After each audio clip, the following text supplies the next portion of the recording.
All right, we live, baby. Okay, so the Raptors got a preseason W in my books. The score is 82 to 114, and the Raptors they played a pretty much good game for the first 3 quarters of play, and it just went off, and they made it a long ball game to where they just blew out the Utah Jazz.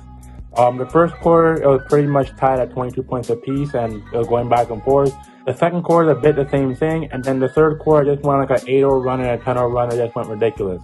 And then the fourth quarter just blew the Jazz, and it was just garbage time. But the Raptors played pretty good. Let's look at the post-game numbers here for what the players did. I'm just going to give my main thoughts on some Raptors players. This guy pushed Achiuwa this season, bro. This guy pushed Achiuwa. This guy was on a mission. Every time he got the ball, this guy was shot through the threes. But every time this guy got the ball, there was zooming past everybody. He was bodying way in their paint. This guy pushed Achiuwa this season. He's going to have a very good season. So this guy pushed the work he's put in. All right, back to what I was saying. My videos in slow motion. Achiuwa played pretty relatively well. This guy got about 10 points. This guy did a pretty good job, basically on all sections of the floor, whether it's shooting threes or even getting to the basket. The Raptors, honestly, for what I see here, alright, the stupid camera cannot stay on. Okay, so the Raptors' final score of the game was 82 to 114. How the game went, basically, the first quarter was relatively close, the second quarter was relatively close, and the Raptors just went on a 10-0 run that they couldn't be stopped, and the game just had to be stopped, and it was pretty much over. Yeah, the bright spot I would say is Achiuwa. Another bright spot I would say here too, Boucher, because this guy basically got you like 11 points. What else did he do for you, Boucher? I'm not looking because I'm looking at stats right now. He got you 10 rebounds, so basically double-double. And he went 4-9 from 3, so basically was relatively solid. And he basically made a 3, so that's pretty good. And he made his 2 free throws and was active in the glass with 6 defensive rebounds and 4 offensive rebounds and got a steal and block for you. So he did pretty relatively well. Thaddeus Young, he didn't really do much. Like I said, Achiuwa, yeah, I know what he did. DJ Wilson played pretty much okay. 7 points, 3 assists, 6 rebounds. He shot 3 of 5 from the field. DJ Wilson did pretty much relatively well. Gabe Brown, he pretty much did a little bit. Wanta did a little bit. Christian Coco, he's very solid. I like that Pascal and Siakam pick and roll. I'm going to see that more often this season, the Pascal, Siakam, and Christian Coco pick and roll.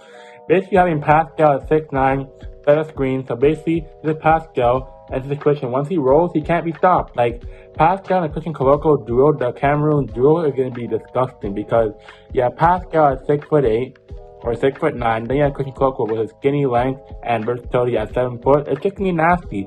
And when you have those two in the pick and roll, and you even have Fred, who's basically a mastermind in the pick and roll, that'd be good. And Cam Birch didn't really do much. I didn't think he would play. He basically got you like about 5 points, 5 rebounds, and 4 offensive rebounds. He shot 3 of 4 from the free throw line. Yeah, he shot 3 of 4 from the free throw line, 1 of 5 from field. Malachi Flynn played relatively well. He got 8 points, 2 of 2 from the 3-point line, and yeah, 3 of 5 in the field.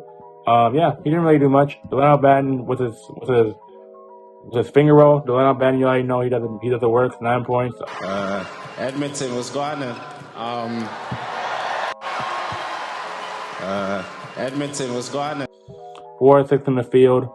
Didn't make a 3, made a free throw. Was relatively active at 3 rebounds per game and got you 2 steals. So Delano Banton was really well. And Josh Jackson, he played relatively well. 10 points. 10 points, a steal, 2 rebounds, and basically he got you like an offensive rebound, and he went to the line 2 times, and basically was 4 or 5 from field in 15 minutes of play. So Josh Jackson played relatively well for his seeing in the NBA after being so long, but he played pretty relatively well. Jeff Dowden, he played pretty well, 5 points. Didn't really do much, 2 of 6, and he got that crossover on Jared Butler, and Ron Harper Jr., he was struggling. He didn't really do much, and he got 2 points, and yeah, that was it. The Raptors, that team, shot 40% from the field and shot 37% from threes. That's where they always are, and shot 66% from the free throw line, so they got to improve on that. If the Raptors can shoot 80% of the free throws a little bit better, that's something they can work on. And for the Jazz perspective, they didn't really do much. Basically, Larry Marketing went off, 20 points, 4-4, 2 of 6 from the 3, 7 of 12 from the field, and got 2 steals, 5 rebounds. And basically, we did pretty well. The Jazz, I think the Jazz, they got good assets in return, and Larry Marketing, Colin Sexton, and others. And then Colin Sexton got pitched with 11 points, and then Walker Kessler got 11. So it was pretty much an okay game. The Jazz, I don't really think they did do much, but they made pretty much relative moves for trading their whole team with Donovan Mitchell and Bogdanovich and others, but they played pretty relatively well.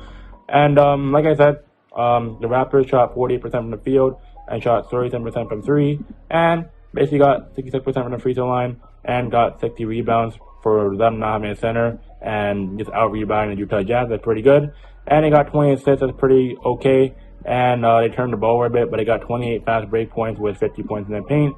And they fouled at 22 fouls during the game, and the largest was 35, and that's pretty much it. So the Raptors did pretty relatively well, and I don't really think there's no problem. They made a pretty good showing for the bench. The bench played pretty much relatively well, and the starters for the Raptors, they didn't really do much. Pascal 7 was 104 3-point shooting and 3 of 9 from the field. He was basically struggling a bit because every time he got to rim, he pretty much frustrated on most takes.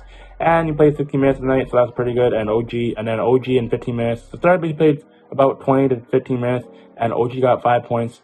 2 rebounds, 1 assist, and 1 or 2 from the 3-point line, and 1 or 2 from the field. And Scotty Barnes, the Reigning Rookie of the Year, got you 8 points. He got you 2 steals, 3 assists, 5 rebounds, and basically 2 assists from the free throw line and 3 of 5 from the field.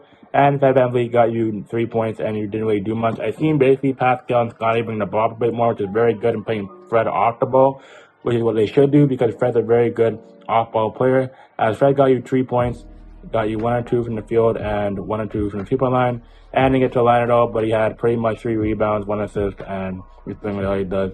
And then Gary Trent Jr. basically gave you 9 points with 2 or 3 shooting, 3 of 5 field goal shooting, and got to rebounding 3 times and got you 2 assists, and basically just passed the ball at a decent amount. So I think Gary Trent Jr. played pretty relatively well, but it is at the bench that did pretty much the work of the preseason. So I don't expect the Raptors to do much. And yeah, that's pretty much my thoughts on the Raptors. And if you want more post-game stuff, and this video might go up when the Raptors game is pretty much a little bit over at midnight. I don't know whether the video will go up, but yeah, it's your boy Demi. I'm tired now. I gotta get the video up ASAP. I got editing to do.